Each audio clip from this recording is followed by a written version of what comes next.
लौट आया है बेबाक। वही तेवर, वही अंदाज, आपके मुद्दे बेबाकी से उठाएंगे। सत्ता का दूसरा कार्यकाल और सवाल अभी विपक्ष से।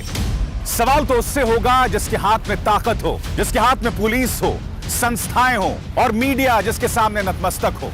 सवाल तो उससे होगा ना। हम लेकर आए खबरों का एक ऐसा शो जिसमें सवाल होंगे सीधे, बेलाग और बेबाक उनसे जो सवालों से बचते हैं, जिनके हाथ में ताकत है। बेबाक सिर्फ द लाइव टीवी पर। लाइव टीवी, सच सबसे आगे। नमस्कार, आप देख रहे हैं बेबाक। मैं अभिसार शर्मा। बेबाक में आज हम इन 3 मुद्दों की चर्चा करने जा रहे हैं। जम्मू कश्मीर के स्थानीय चुनाव हुए। गोदी मीडिया यह दावा कर रही है कि भारतीय जनता पार्टी की जीत हुई है। यकीनन वो सिंगल लार्जेस्ट पार्टी बनकर उभरे हैं, मगर सही मायने में जीत का परचम जो है गुपकर अलायंस, गुपकर गठबंधन ने ही फहराया है। हम बताएंगे आपको क्यों।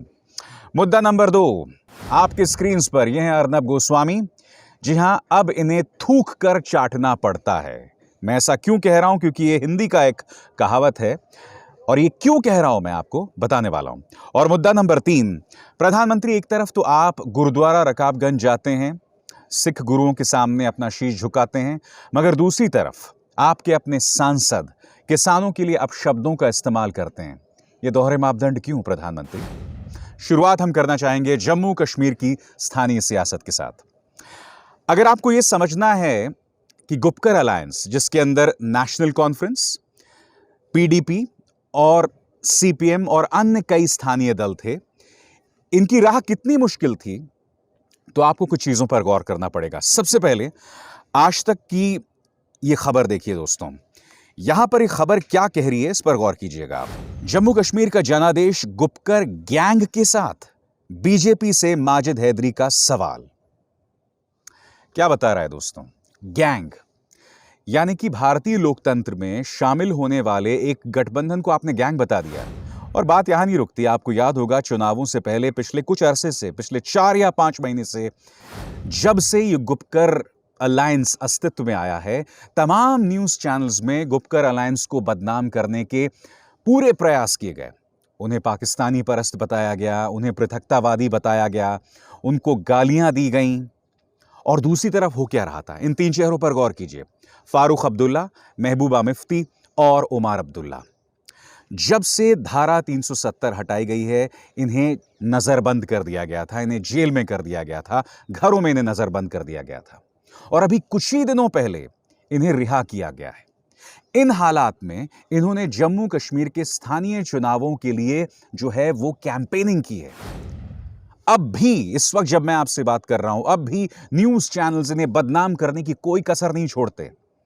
और इस लिहाज से अगर अलायंस सबसे ज्यादा सीटें सामने जीतकर उभरा है, यह मायने रखता है, क्योंकि आपको गौर करना पड़ेगा, कुल 280 में से 140 सीटें जम्मू में हैं और जम्मू में ही भारतीय जनता पार्टी को कामयाबी मिली है। 70 से ऊपर सीटें उन्हें मिली हैं। मगर मैं आपसे एक सवाल पूछना चाहता हूं। जम्मू में 140 सीटें हैं, भारतीय जनता पार्टी को बस 70 से ऊपर। कायदे से इन्हें कम से कम 120 सीटें मिलनी चाहिए थी और मैं आपको बताता हूं क्यों। अगर 2019 के लोकसभा चुनावों को हम नजीर बनाएं, उसे हम मिसाल के तौर पर लें और अगर हम वोट्स में परिवर्तित करें, तो बीजेपी को कायदे से कम 120 सीटें मिलनी चाहिए थी, मगर उसे कितनी मिली? 70 सीटें। और सबसे बड़ी बात, गुपकर अलायंस, जिसे मुख्यधारा की मीडिया ने इतना बदनाम किया था, उसे जम्मू के अंदर 35 सीटें मिली हैं। जी हां, और कांग्रेस को भी करीब 20 से 22 सीटें। कांग्रेस की हालत बहुत खस्ता है, इसमें दो राय नहीं है, क्योंकि जम्मू के अंदर जो है कायदे से उसे चुनौती देनी चाहिए थी भारतीय जनता पार्टी को और उसमें नाकाम रही है। मगर बड़ी खबर जो आ रही है वो ये कि जम्मू के अंदर गुपकर अलायंस को कम से कम 35 सीटें मिली हैं और खासकर उस क्षेत्र में जहां मुख्यधारा की मीडिया के जरिए उन्हें बदनाम किया गया था। लगातार कोशिश की गई थी मुद्दे को हिंदू मुस्लिम करने की, बावजूद इसके बीजेपी को मिली हैं सिर्फ 70 से बस कुछ ज्यादा सीटें। अब हम बात करते हैं घाटी की। क्योंकि दोस्तों लगातार ये कहा जा रहा है कि बीजेपी को 3 सीटें मिली हैं और इसे एक बहुत बड़ी उपलब्धि के तौर पर गिनाया जा रहा है। हकीकत क्या है, इस पर गौर कीजिए। अच्छा, अब मैं आपको बताता हूं दरअसल वो कौन सी 3 सीटें हैं जो बीजेपी ने जीती हैं। आपके स्क्रीन पर बीजेपी ने एक दक्षिणी कश्मीर में जीती है, काकापुरा, जो कि पुलवामा में है। दूसरा उत्तरी कश्मीर में गुरेज में तुलैल, जो कि बांदीपुरा में है।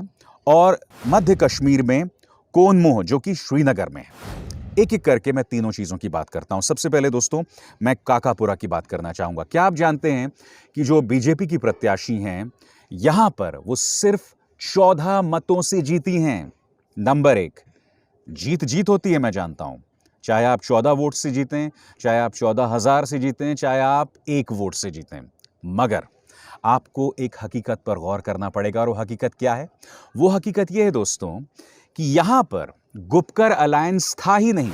यहां पर दोस्तों हुआ ये कि पीडीपी और नेशनल कॉन्फ्रेंस, जो कि गुपकर अलायंस का हिस्सा है, उन्होंने अपने अपने कैंडिडेट्स उतार दिए, जिसके चलते हुआ ये कि वोट जो है वो बुरी तरह से बंट गया।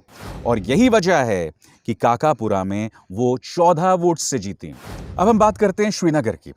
क्या आप जानते हैं श्रीनगर में जहां बीजेपी जीती है वो एक शिया बाहुल इलाका है और जो कैंडिडेट उन्होंने उतारा था वो भी एक शिया था। मगर यहां पर मुद्दा कुछ और है। मुद्दा यह है कि गुपकर अलायंस का जो कैंडिडेट खड़ा हुआ था मैदान में, उसका पर्चा ही रद्द हो गया, वो भी तकनीकी आधार पर। लिहाजा एक तरह से कहा जा सकता है कि बीजेपी का जो कैंडिडेट था वो स्थानीय तौर पर शियाओं में बहुत लोकप्रिय था, क्योंकि यह इलाका शिया बाहुल है। और उसके अलावा जैसे मैंने कहा कि गुपकर अलायंस से कोई चुनौती ही नहीं थी। अब हम बात करते हैं तीसरी सीट की। कश्मीर में वो जीती है, जो कि तुलैल है, गुरेज में। यहां पर दरअसल ये इलाका जो है वो एक पीडीपी एमएलए का है। वो पीडीपी एमएलए जिसने पीडीपी छोड़ के बीजेपी में वो शामिल हो गया था और यहां पर उसने अपने बेटे को चुनाव लड़ाया था। तो एक तरह से कहा जा सकता है कि इसका दबदबा था और यही वजह है दोस्तों कि बीजेपी ने 3 सीटें जीती। मैं आपसे यही कहना चाहता हूं दोस्तों, यकीनन Bharatiya Janata party single largest party है, मगर जो हकीकत आपको गोदी मीडिया नहीं दिखाएगी वो हम आपको बेबाक में बता रहे हैं। क्योंकि कल मैंने देखा रिपब्लिक न्यूज चैनल लगातार ये चला रहा था कि प्रधानमंत्री नरेंद्र मोदी की जीत है। हकीकत यह है दोस्तों कि आपने जहां पर धारा 370 हटाई, वहीं पर आपको जनता ने वोट नहीं दिया और यह अपने आप में एक बहुत बड़ा संदेश है।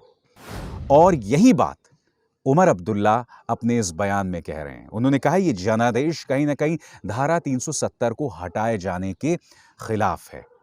दोस्तों एक बात मैं स्पष्ट करना चाहूंगा, जब धारा 370 हटाई गई थी, मेरा कॉलेज के वक्त से ही मानना है कि जी हां, धारा 370 को हटाया जाना चाहिए था। और अगर इसका जवाब मैं एक पंक्ति में दूं तो उसकी वजह यह है कि धारा 370 के बने रहने का फायदा सिर्फ वहां की राजनीतिक पार्टियां, वंशवादी राजनीतिक पार्टियों को हुआ है, इसके अलावा कुछ नहीं। मगर मेरा यह भी मानना है कि अगर आप धारा 370 हटा रहे हैं तो स्थानीय लोगों के साथ मशवरा करके, अपने आप फैसला मत लीजिए। कश्मीर का फैसला कश्मीर की जनता के साथ मशवरा करके कीजिए। दूसरी बात, कश्मीर जो कि एक जमीन का टुकड़ा है वो तो हमारा अभिन्न अंग है, मगर कश्मीरी जनता को हम गालियां देंगे, ये नहीं हो सकता दोस्तों, ये किसी भी सूरत में नहीं हो सकता। मैं प्रधानमंत्री नरेंद्र मोदी के उस फैसले का मैंने हमेशा स्वागत किया जिसमें उन्होंने धारा 370 को हटाया था, मगर मेरा यह भी मानना है कि हमें कश्मीरी जनता को विश्वास में लेना चाहिए। हम उस तरह की सियासत नहीं खेल सकते जिसमें हम कश्मीरी जनता को आए दिन गालियां देते रहते हैं अपनी सियासत चमकाने के लिए। उत्तर भारत में खासकर हिंदी बाहुल इलाकों में अपनी सियासत को चमकाने के लिए हम उन्हें गालियां नहीं दे सकते, क्योंकि अगर कश्मीर मेरा अभिन्न अंग है तो वहां के रहने वाले मेरे भाई बहन भी, वो भी मेरा अभिन्न अंग है। और कहीं ना कहीं इन तमाम चीजों की पृष्ठभूमि में हमें जम्मू कश्मीर के स्थानीय चुनावों के नतीजे को देखना होगा, जो मैं दावे के साथ कह सकता हूं दोस्तों, किसी भी न्यूज चैनल ने आपको नहीं बताया होगा। क्योंकि न्यूज चैनल सिर्फ एक काम कर रहे हैं कि प्रधानमंत्री नरेंद्र मोदी की जीत, गुपकर अलायंस को बदनाम करना, बस। जबकि गुपकर अलायंस के सामने एक बहुत कठिन चुनौती थी। और अब हम बात करते हैं आज के दूसरे मुद्दे की, वो है किसान का मुद्दा। आपको ये तस्वीर याद है दोस्तों? प्रधानमंत्री नरेंद्र मोदी गए थे गुरुद्वारा रकाबगंज शीश झुकाया था उन्होंने गुरु के सामने।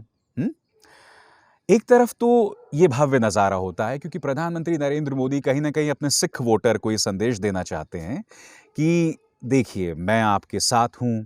और चूंकि भारतीय जनता पार्टी सियासत के नाम पर सिर्फ यही कर सकती है, धार्मिक मुद्दों पर, संवेदनशील मुद्दों पर इमोशनल मुद्दा खेल सकती है, इमोशनल अत्याचार कर सकती है, तो इसलिए प्रधानमंत्री वहां गए थे। अब मैं आपको सुनाना चाहता हूं, इनके सांसद हैं रमेश बिधूड़ी। इन्होंने किसानों के बारे में किस तरह के अपशब्द कहे, जो शब्द उन्होंने इस्तेमाल किया है मैं उस शब्द को बीप कर दूंगा।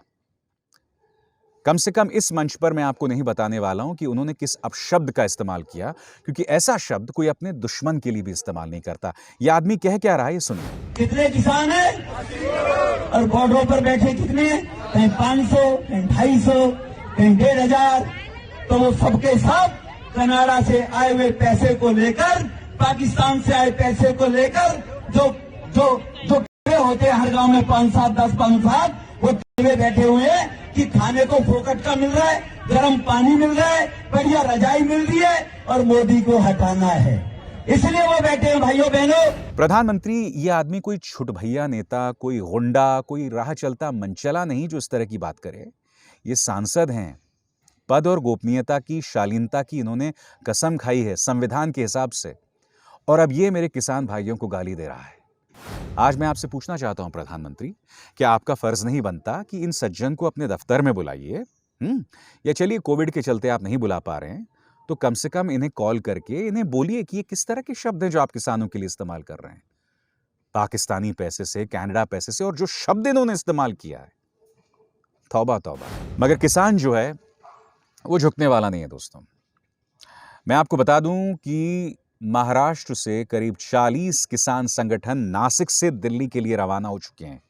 वो पहुंचने वाले हैं। मुद्दा नंबर 1। मुद्दा नंबर 2, प्रधानमंत्री जब मन की बात करेंगे तो उस दौरान किसान थाली और ताली बजाएगा, क्योंकि किसान का मानना है कि प्रधानमंत्री सिर्फ अपने मन की बात करते हैं, प्रधानमंत्री किसान के मन की बात नहीं सुनते हैं। वो आते तो हैं मध्य प्रदेश के किसान सम्मेलन में, मगर खुद ही सवाल पूछ के खुद ही जवाब देते हैं, और किसान हर जगह अपना परचम लहरा रहा है। अब ये वीडियो देखिए दोस्तों। इस वीडियो में Z+ सिक्योरिटी में पहुंचते हैं हरियाणा के मुख्यमंत्री मनोहर लाल खट्टर। आप देखिए किस तरह से किसान उन्हें काले झंडे दिखा रहा है इस वीडियो में। अब देखिए दोस्तों किस तरह से उनकी गाड़ी फंस जाती है, किसान ने उसे आसपास घेरा हुआ है और वो मनोहर लाल खट्टर के खिलाफ नारेबाजी कर रहा है, काले झंडे दिखा रहा है। और क्यों काले झंडे दिखा रहा है मैं आपको बता दूं, क्योंकि हरियाणा पुलिस ने मनोहर लाल खट्टर के कहने पर जिस तरह का अत्याचार किसानों पर किया, किसान इससे नाराज है।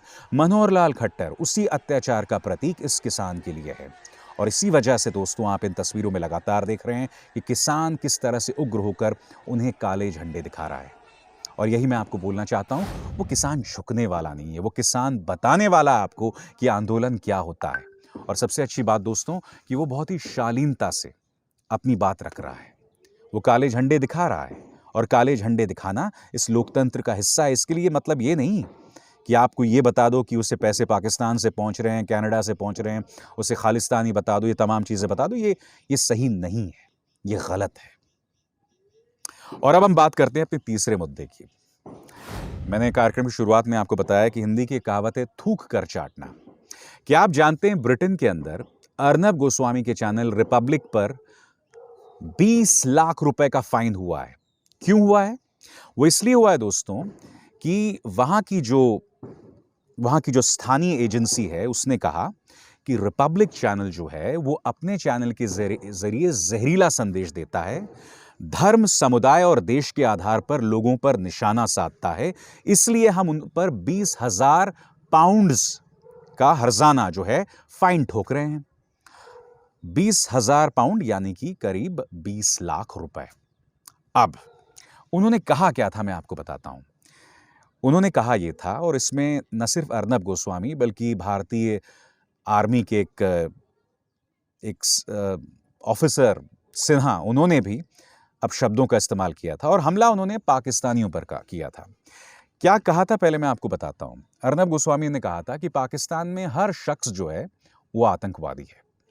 वहां का वैज्ञानिक आतंकवादी, वहाँ का खिलाड़ी आतंकवादी, वहाँ के बच्चे आतंकवादी, वहाँ की महिलाएं आतंकवादी, वहाँ के राजनेता आतंकवादी। और यही नहीं, जो सिन्हा साहब थे, भारतीय सेना के एक ऑफिसर, उन्होंने ये कहा था कि हम तुम्हें बर्बाद कर देंगे, नेस्त नाबूद कर देंगे, और इस तरह की बातें की। दोस्तों, मुद्दा वो नहीं है। मेरा भी मानना है कि पाकिस्तान जो है वो भारत के अंदर आतंकवाद को प्रायोजित करता है, और अगर आप मुझसे पूछें तो मेरे लिए पाकिस्तानी सेना, आईएसआई और आतंकवादियों के बीच में कोई फर्क नहीं है। मेरे लिए पाकिस्तानी सेना भी आतंकवादी है, आईएसआई भी आतंकवादी है, मगर मैं वहां के बच्चों, वहां की महिलाओं, वहां के खिलाड़ियों को आतंकवादी नहीं कहूंगा। और मैं आपको बताता हूं क्यों। क्योंकि बच्चों को तो समझ भी नहीं होती ना दोस्तों। ऐसा कौन सा जहरीला इंसान होगा जो बच्चों को टारगेट करेगा? हाँ? तो इन लोगों ने उन लक्ष्मण रेखाओं को पार किया है। और हमारे देश के अंदर तो देखिए, पाकिस्तानी दूर की बात है, हमारे देश के अंदर इन लोगों ने तबलीगी जमात के बहाने मुसलमानों को टारगेट किया। रिपब्लिक चैनल ने उदारवादियों को टारगेट किया, लिबरल्स को टारगेट किया, जो पत्रकार इस सरकार से सवाल पूछते हैं उनको टारगेट किया, उनके खिलाफ एक भीड़ खड़ी की है। पाकिस्तानी तो बहुत दूर की बात है, मगर असली मुद्दा क्या है मैं आपको बताता हूं। आपके स्क्रीन पर यह है रिपब्लिक चैनल की माफी। ये माफी देख रहे हैं आप?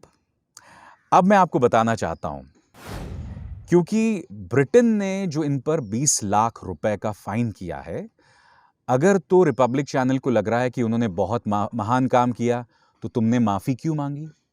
और माफी एक नहीं, दो नहीं, तीन नहीं, जानते कितनी बार माफी मांगी इन्होंने? 280 बार। 280 बार माफी मांगी। क्यों? क्योंकि इन्होंने पाकिस्तानी बच्चों को आतंकवादी बताया था। अगर अब भी तुम अर्नब गोस्वामी से पूछो तो अब भी कहेगा कि हां, हर पाकिस्तानी आतंकवादी है। तो भैया, मैं तुझसे ही पूछना चाहता हूं कि तू माफी क्यों मांग रहा है फिर? है दम तो 20 लाख रुपए दे। क्यों? 20 लाख रुपए दो ना। अगर दम है तो फिर तुम पर ब्रिटेन कार्रवाई करेगी, तुम्हारा चैनल बंद कर देगी। मैं ये खबर आपको क्यों बतला रहा हूं दोस्तों? मैं खबर आपको इसलिए बतला रहा हूं कि ये लोग, एक पॉलिटिकल पार्टी, साफ कर दूं, बीजेपी की राजनीति को आगे करने के लिए नकली राष्ट्रवाद, पाकिस्तान के साथ नकली युद्ध, इस तरह की तमाम चीजें खेलते हैं। मगर जब खुद पर आती है तो पाकिस्तान के लिए ये लोग माफी भी मांग लेते हैं। 280 बार माफी मांगी है इन्होंने। अब मैं आपसे पूछना चाहता हूं ना दोस्तों, कहां गया इनका राष्ट्रवाद ऐसे में? मैं एक बात बता दूं, मैं अपनी बात आपको बताता हूं। ये वो दौर था दोस्तों जब मैं एक न्यूज चैनल में था, और ये शख्स तारिक पीरजादा, इसने एक बार मेरे शो में आके प्रधानमंत्री नरेंद्र मोदी के लिए अपशब्द कहे थे। और उसके बाद जो मैंने तारिक पीरजादा को सुनाया था, उस पर बहुत बड़ा बवाल हुआ था। हमारे स्थानीय कई अखबारों ने इस पर लिखा था कि अबिसार ने किस तरह से उसको ठिकाने लगाया, इस तरह की तमाम बातें हुई थी। मगर असली बात क्या थी दोस्तों? मैं अपने संपादक के पास गया और मैंने कहा कि जो आदमी मेरे ही चैनल पर खड़े होकर मेरे देश के प्रधानमंत्री को गाली देगा, आगे से ये शख्स मेरे शो पर नहीं आना चाहिए, क्योंकि मैं अपने शो में ये बर्दाश्त नहीं करने वाला हूं कि कोई मेरे प्रधानमंत्री, कोई मेरे देश को गाली दे। ऊपर से क्या होता है दोस्तों, ये जो पाकिस्तान से लोग आते हैं ना न्यूज चैनल्स पर, इन्हें न्यूज चैनल्स कम से कम $100 देते हैं, कम से कम $100। यानी कि एक तो तुम इन्हें पैसे भी दो, रिपब्लिक चैनल, टाइम्स नाउ, एक तो इनको बुलाते हैं पैसे देकर, फिर ये लोग हमारे मंच पर आके हमारे ही देश को गाली देते हैं। तो उस वक्त मैंने कहा था कि ये आदमी आगे से मेरे मंच पर नहीं आएगा। मैं ना इसे $100 दूंगा, ना मैं इसे मौका देने वाला हूं मेरे प्रधानमंत्री को गाली देने के लिए। और ये लोग क्या कहते हैं, पैसे भी देते हैं इनको, और ये लोग मंच पर आकर हमारे देश को गाली भी देते हैं। तो अब बताइए ना, क्या ये वाकई देशभक्त है? कहां है इनका राष्ट्रवाद? और फिर से मैं बतलाना चाहता हूं आपको, इस आदमी ने 280 बार माफी मांगी पाकिस्तानियों को गाली देने के लिए। तो कहां गई तुम्हारी दिलेरी? हिम्मत नहीं है 20 लाख रुपए देने की? मेरा तो यह कहना है कि ब्रिटेन के इस एजेंसी को थोड़ा और पड़ताल करना चाहिए रिपब्लिक के बारे में, क्योंकि रिपब्लिक के अंदर सिवाय जहर के अधिकतर कार्यक्रमों में सिवाय लोगों को निशाना बनाने के और क्या होता है? सुशांत सिंह राजपूत के नाम पर, बीजेपी कांग्रेस के नाम पर। आपको याद होगा सोनिया गांधी के बारे में किस तरह के अपशब्दों का इस्तेमाल खुद अर्नब गोस्वामी ने कहा था जब पालघर में हमारे साधु मारे गए थे, और भीड़ में जिन लोगों ने मारा था उनमें से कई बीजेपी के समर्थक थे। तब इस आदमी ने क्या कहा था, याद है ना आपको, कि सोनिया गांधी आज बहुत खुश होगी, इटली में जाके फोन करेगी कि मैंने मरवा दिया उन साधुओं को। ऐसे कौन बोलता है, मगर यह आदमी बोल रहा था। तो नफरत फैलाना, और जब कोई तुम्हारी पूंछ पर पांव रख दे तो कांव कांव करना, और उसके बाद माफी मांगना 280 बार। खैर, बेबाक में बस इतना ही। मेरी आप सबसे अपील कि इस कार्यक्रम को व्हाट्सएप और एसएमएस के जरिए अपने दोस्तों तक पहुंचाएं। अभिसार शर्मा को दीजिए इजाजत। नमस्कार। लाइव टीवी, सच सबसे आगे।